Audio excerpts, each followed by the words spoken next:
Hello, Internet. Welcome to the 200th episode of Game Theory. Technically, it's the 201st and a half episode because we had a mini theory way back on the channel a long time ago that's now privated because of reasons. And then technically, the Bendy episode last week was the 200th episode. But I thought this felt more appropriate because it's solving fnaf with one final mega theory. So the 200th episode of Game Theory. Proud members of the Pink Guy Truthers Club. Now, for those of you who don't know, one of the longest-held debates in FNAF Theorydom is whether this murderer watching children die is the same as this murderer watching children die.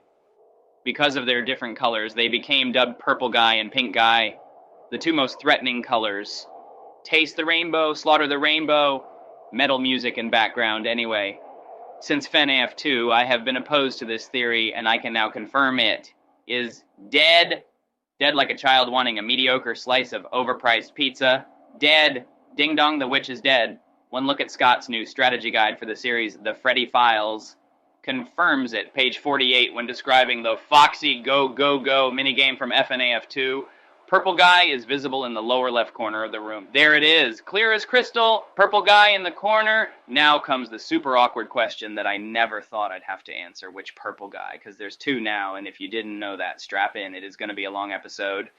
FNAF as a franchise has always been defined by questions. What was the missing children's incident? Who is Purple Guy? What's the deal with Balloon Boy? Seriously, what is the deal with Balloon Boy? But by FNAF 4, the games had just become a mire of unanswered questions, where it was becoming harder and harder to tell the difference between a withered Freddy, a phantom Freddy, a nightmare Freddy, let alone a golden Freddy versus a golden Fredbear. We had Fazbear's Fright, Fazbear's Pizzas, Fazbear Entertainment, Fredbear Diners, Fredbear and Friends, missing children, crying children, and bites from pretty much every decade. Then came Sister Location, where between the Butter and Bongos theorists, myself included, struggled to try and fit together a story told by animatronics that lie, and hand units that lie, animatronics that fuse with other animatronics, and animatronics that fuse together with humans, who then become purple and immortal. Needless to say, it was a lot. For me, one of the scariest part of FNAF wasn't the jump scares, it was the lore. So you can understand why when the novels came out and offered what seemed to be simpler solutions, I hopped aboard. I started looking for more streamlined solutions within their pages, hunting for clues to the games in a place where they didn't exist, but kind of looked like they exist, and probably should have existed, but didn't exist.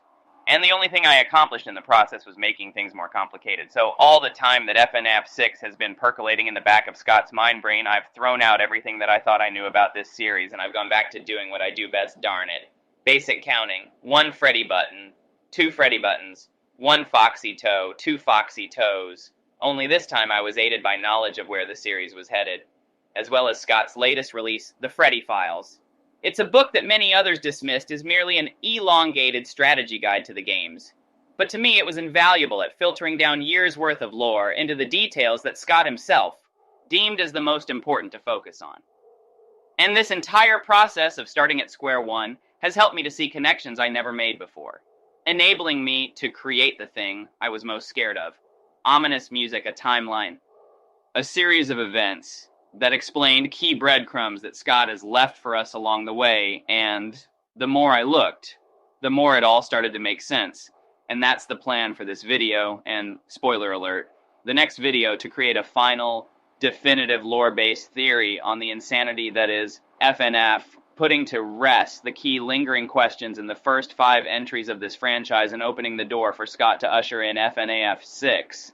Since at this point, we all know he's just waiting for us to solve the previous games before he releases the new one, right? Come to think of it, maybe I shouldn't finish this theory.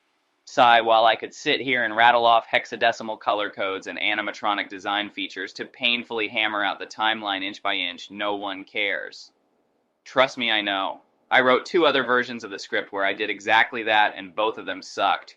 I was boring and confusing myself. It gets way too convoluted way too quickly when you dive into the details, but when I took a step back, I realized that the best way to understand FNAF at this point in history is to know that it's not a story about a haunted pizzeria.